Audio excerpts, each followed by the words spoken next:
I'm like really afraid to stand near my laptop. This seems moderately precarious. All the more reason for me to finish on time. So we are going to go through Kasten K10 in 15 minutes or fewer.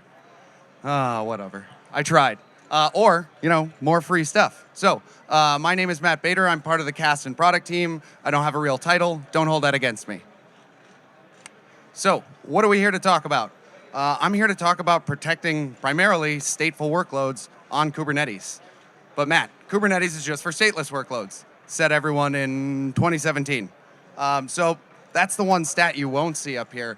Plenty of other big stats out there about just the growth of databases in particular, message queues, other stateful data services running on Kubernetes.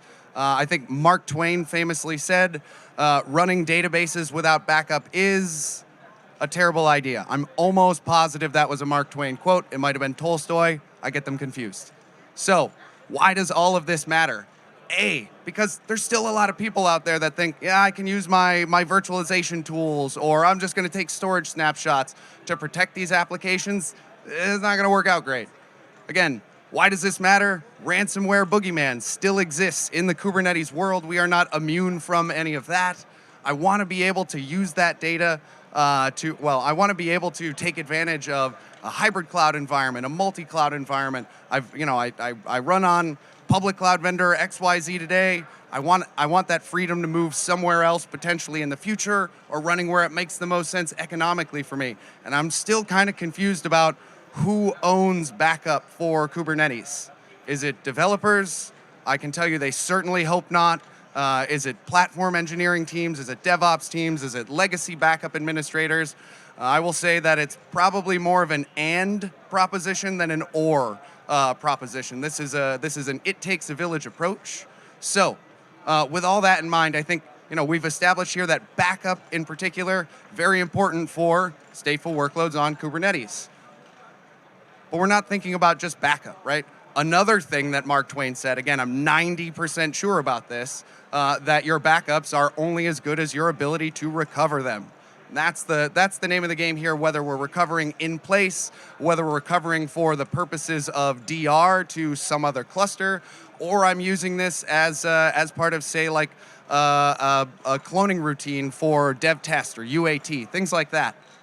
I need to be able to depend on that data because it's my last line of defense against that ransomware boogeyman. So again, table stakes, encryption, role-based access control, auditing, immutability, all to ensure that my backup data remains reliable. And as I'd mentioned before, I want that ability now to move those workloads between different clouds. This is a bit more trivial for stateless workloads, right? Containerization has done a lot for us in terms of mobility of workloads, but once I've got to solve this, this data gravity problem as part of these workloads, and I want to be doing this on a regular basis. Maybe I want to enable hybrid cloud DR. Maybe that's the demo I'm about to show you in a couple of minutes.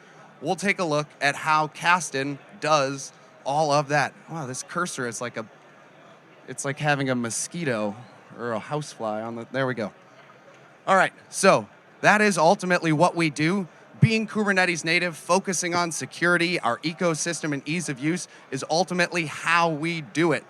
We'll keep going, I promise. We're like halfway done with slides already. So, what do I mean when I say Kubernetes native backup? The ability to discover applications, protect those applications, recover applications, these are fairly table stakes things, but I need to be able to talk to my Kubernetes distribution directly because I need to be able to collect all of that manifest data that's not living on my storage, right? I can't just snapshot a worker node and think that applications spread across multiple worker nodes I can magically restore. So I need to start with all that application metadata. I need to be able to integrate with my underlying storage infrastructure to be able to orchestrate volume snapshots of my data. And I need to be able to package all of that up in a way where I can get it off of the cluster. So again, third and final. We'll say third and final Mark Twain quote, snapshots are not backup. Done with quotes. The other piece in here I left out in the middle is I need some mechanism to ensure consistency for those applications, right? If I'm talking about databases in particular, crash consistent isn't good enough. I need to be able to quiesce these workloads. I might need to be able to do logical backups of certain workloads. So this is a big part of being Kubernetes native, being able to talk to the Kubernetes API and extract all of this information. But I think the other thing that's really interesting to me about Kasten in general is that Kasten is a Kubernetes native application itself. So we run in our own namespace side by side with the rest of your apps on the cluster. We are built on a collection of Kubernetes custom resource APIs. So our API is the Kubernetes API. This makes it incredibly easy for us or you to extend our capabilities with things like blueprints to be able to integrate with other components of your stack, maybe policy as code or integration into automation tools like my GitOps pipeline. So I want to, completely remove friction from my, automating data protection and ensuring that I'm doing snapshots of my app, backups of my app, every time before I have my continuous delivery or continuous deployment pipeline push new code into production. So these are, again, some of the big advantages of being Kubernetes native as opposed to I've got this cool bolt-on thing to my 20-year-old backup that also happens to talk to Kubernetes. There's a difference. All right, security everywhere. There's a bunch of boring information up here. I want to talk about something that's very use case specific out of this. So yeah, there's givens here. Always on encryption, immutability for backup exports again, so I don't have to worry about ransomware tampering with that data.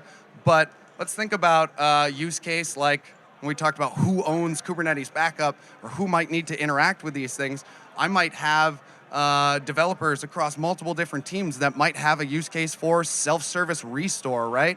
I need to be able to copy this into a clone namespace to do some other works, or it could be SREs doing some other troubleshooting. To be able to do that, I want to be able to support secure self-service. Being Kubernetes native means that our role-based access control is Kubernetes role-based access control.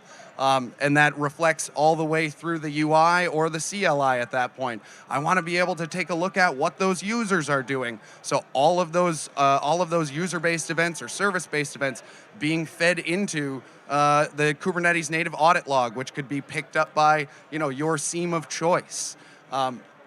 Being able to identify, again, who those users are. So this is not just security for the sake of security. It's about security for enabling the use cases for all of the different personas that need to interact with a Kubernetes native data protection platform. I don't know if that's supposed to be an acronym or not. That sounds like a very official phrase. All right. I think last slide before the demo. Yes, and I want to be able to do this, not just across options A, B, or C. I want to be able to run this with, the distribution, the storage, the data services that make the most sense for my organization today without being stuck with those exact same choices a week from now, a month from now, a year from now, and so on. So again, really, this is a big focus for us in just dedicating resources, honestly, for validating support for all of these different things, having a big focus on interoperability across a number of different platforms. So, speaking of interoperability across a number of different platforms, you'll notice I didn't have a slide on, is this going to start to play? Oh, it's going to start to play. I didn't have a slide on ease of use because I figured we could show rather than tell. So what this video is going to walk through a little quickly is how do I get rid of that bar? How do I do disaster recovery to the public cloud? So here I've got an on-prem Kubernetes cluster. I'm running the Weaveworks Sock Shop app, just an example application, and I'm just putting some data into a Postgres database that's sitting behind this environment.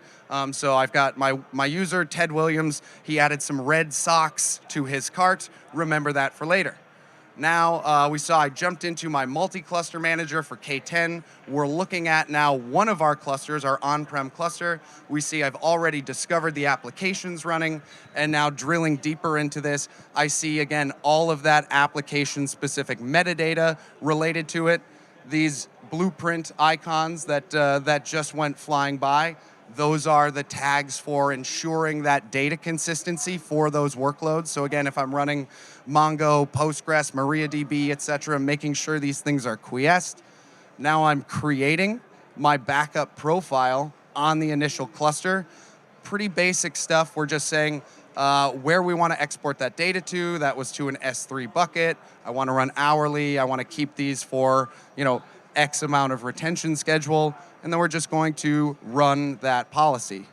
I'm going to do the cooking show thing here where, boom, 5-ish minutes later, it pops out of the oven, hot and fresh, and we now have a backup that's been pushed to S3.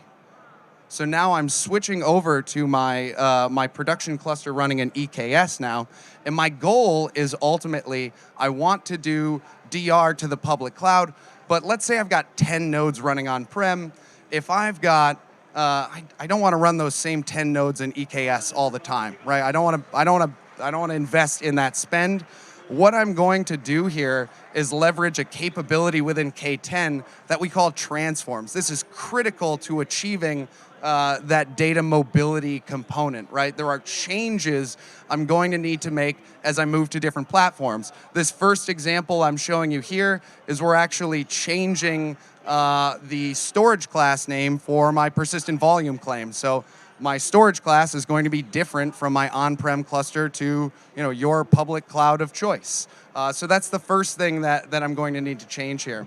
And we can see here just within the UI, I'm putting in an example of my PVC manifest. We're changing from prod SC-CSI to EBS-SC. But the other things I'm going to add in here, so we'll do some other neat things with transforms. Again, to save on that cloud spend, can I get away with just running a one-node cluster in that environment? I want to bring over all my data, but I don't want to actually spin up any of these pods. So the first thing I'm going to do is add a transform where we are replacing the number of replicas for my deployments or stateful sets, scaling them down to 0, right? And the next piece that we're going to do here is actually copy the original number of replicas to just an annotation tagged to those deployments or stateful sets. So this means when I eventually need to scale back up, I'll know, okay, was this five replicas, 10 replicas, 3 replicas for each of those workloads. So now that we've done that little bit of legwork there, we'll create this import policy now on our target EKS cluster. And we're going to say, hey, I want to grab these transforms from this library that we just, again, these are reusable things. So we'll add our change storage class to EKS. We will add our DR scale down transform. And then we'll say, okay, I want to run this hourly. So again, every single hour, I'm moving over that latest and greatest data. And now I'm just grabbing essentially my encryption key from the source cluster to be able to decrypt that data coming out of my object storage. I've got 1.5 minutes left. Okay, we can totally do this. All right, so import also, we're gonna pull that out of the oven after 3-ish minutes. Great. So our application has been successfully restored. If I take a look, all of my pods are spun down. If we scroll down a little bit further, we'll see, I think about here, yes, my storage class is now EBS-SC, as expected. So let's say disaster strikes. This is just a simple example of basically a for loop in a bash script that's just grabbing that, grabbing the annotation that I created using a transform on all of those deployments and saying, hey, how many replicas did I have originally? Kubectl, scale up to that number of replicas. So pretty basic thing. And then within moments, this is something that could be tied into another automation hook that, all right, my workload is back up. If I log in as Ted Williams, I go back to my cart. My Red Sox are still in the cart. Hot damn, how am I doing on time? 30 seconds, let's go. So, okay. Oh, whoa. Come on. All right, there we go. So other big piece here, not to delay me finishing.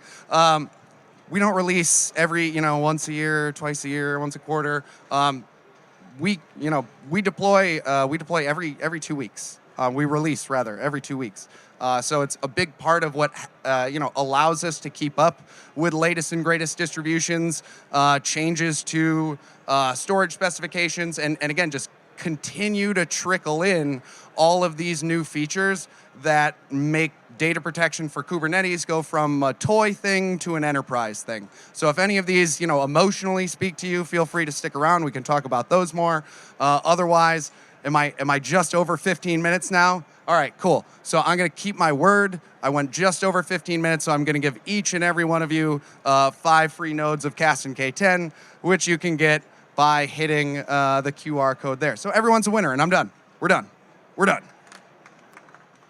Unless you have questions, in which case you can ask those too. But. Speaking of questions, any questions for Matt? Great session, Matt. Thank you. Any questions at all on the Kasten K10 solution? Going once, going twice. Cool. Someone find me a beer. All right.